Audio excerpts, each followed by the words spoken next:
हिमाचल प्रदेश के कई जिलों के लिए सोमवार से हेली टैक्सी सेवाएं शुरू हो रही हैं। इससे प्रदेश में पर्यटन भी रफ्तार पकड़ेगा। इस दौरान मंडी धर्मशाला, कुल्लू मंडी शिमला और शिमला रामपुर के लिए पवन हंस की सस्ती उड़ानें शुरू होंगी। ये चारों रूट पहली बार शुरू किए गए हैं। हेली टैक्सी सेवा से अब मंडी और रामपुर को भी जोड़ दिया गया है।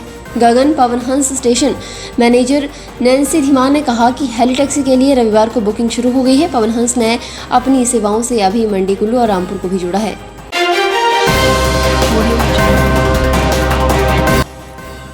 वर्ष 2015 के बाद भर्ती हजारों पुलिस कांस्टेबलों को संशोधित पेमेंट देने की मांग प्रदेश सरकार के लिए गले की फांस बन गई है। रविवार को भाजपा के राष्ट्रीय अध्यक्ष जेपी नड्डा के सामने कांस्टेबलों के परिजनों के हंगामे के बाद पुलिस मुख्यालय ने मामले की जांच के लिए एडीजी कानून व्यवस्था अशोक तिवारी को बिलासपुर भेज दिया है। संशोधित पेमेंट पर भी पुलिस मुख्यालय की नींद टूटी है। इस मामले के लिए आईजी CTS आनंद प्रताप सिंह की अध्यक्षता में 4 सदस्यीय कमेटी गठित की गई है। कमेटी 1 हफ्ते के भीतर विभिन्न पहलुओं पर मंथन और विचार करने के बाद अपनी सिफारिशों के साथ सरकार को रिपोर्ट सौंपेगी।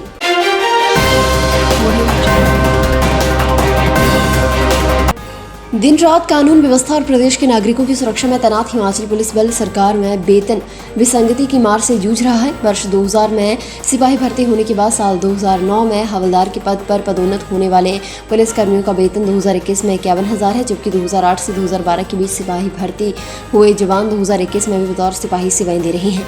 इनका वेतन 58,000 रुपये है।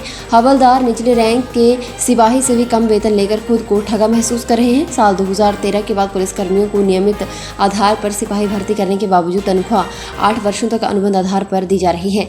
नए नियमों के अनुसार अन्य सभी विभागों के कर्मचारियों को मात्र वर्षों के अनुबंध के बाद से नियमित रूप से सेवा में लाकर बढ़ी हुई तनख्वाह और अन्य सुविधाओं का लाभ दिया जा रहा है।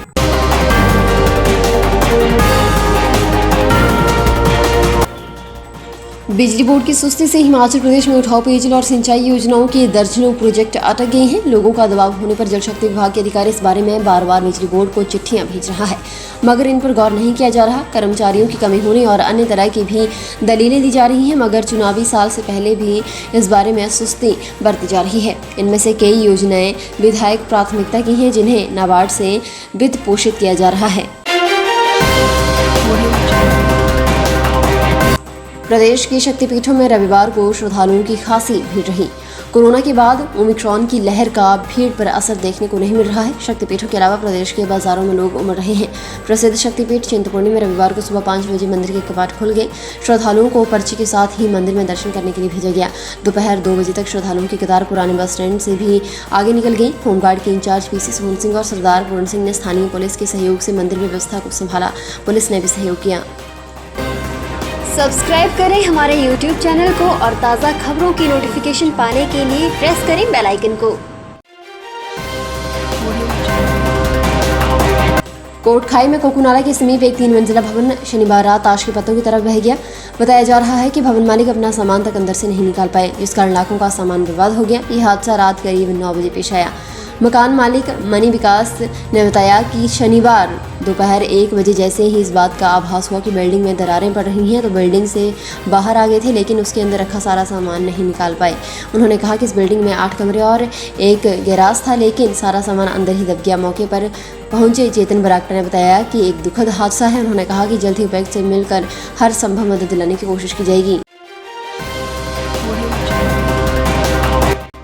हिमाचल प्रदेश के राज्यपाल राजेंद्र विश्वनाथ अर्लेकर ने नई दिल्ली में youth hostels association of India YHAI की राष्ट्रीय परिषद की बैठक की अध्यक्षता करते हुए कहा कि YHAI एक वैश्विक युवा संगठन है। उन्होंने कहा कि भारत एक युवा राष्ट्र है और ये हमारा कर्तव्य बनता है कि युवाओं की ऊर्जा का उपयोग सकारात्मक और रचनात्मक तरीके से करें। राज्यपाल को सर्वसम्मति से एसोसिएशन का अध्यक्ष चुना गया। इस अवसर पर उन्होंने देश के विभिन्न भागों से आए YHAI के सदस्यों द्वारा उन पर विश्वास व्यक्त करने के लिए आभार व्यक्त किया। उन्होंने कहा कि निर्विरोध चुने जाने पर वह सम्मानित महसूस कर रहे हैं।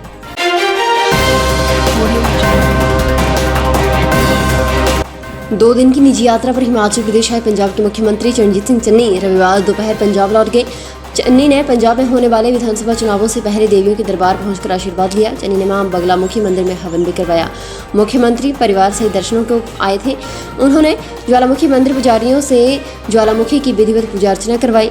मंदिर पहुंचने पर कांग्रेस के पूर्व विधायक संजय रथ ने उनका स्वागत किया। चन्नी कुछ देर ज्वालाजी मंदिर रुके और उन्होंने यहां इतिहास की जानकारी भी ली। मंदिर प्रशासन की तरफ से मंदिर पुजारी धर्मेंद्र शर्मा और एसडीएम ज्वालामुखी मनोज ठाकुर ने पूजा करवाकर माता की चुनरी और तस्वीर उनको भेंट की।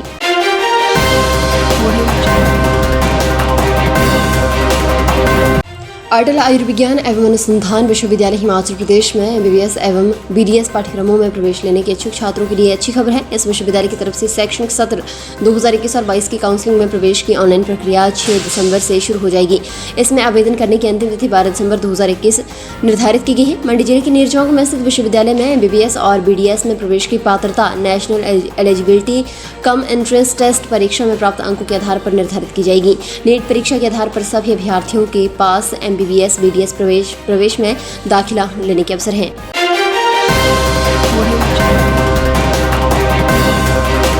हिमाचल प्रदेश स्कूल शिक्षा बोर्ड ने हिमाचल प्रदेश शिक्षक पात्रता परीक्षा उत्तर कुंजी 2021 जारी कर दी है। HPTET उत्तर कुंजी शनिवार को जारी कर दी गई है, जो पिछले महीने आयोजित की गई परीक्षाओं के लिए है। ये ध्यान दिया जाना चाहिए कि ये एक अंतरिम उत्तर कुंजी है, इसलिए उम्मीदवारों को यदि वे चाहें तो आपत्तियां उठाने का विकल्प होगा। आपत्तियां उठाने या फिर उत्तर कुंजी को चुनौती देने की अंतिम तिथि 9 दिसंबर 2021 है। अधिक जानकारी के लिए उम्मीदवार आधिकारिक वेबसाइट hpbosc.org पर जा सकते हैं। फिलहाल के लिए बस इतना ही। और बड़ी खबरों के लिए बने रहिए न्यूज़ सुपर भारत के साथ।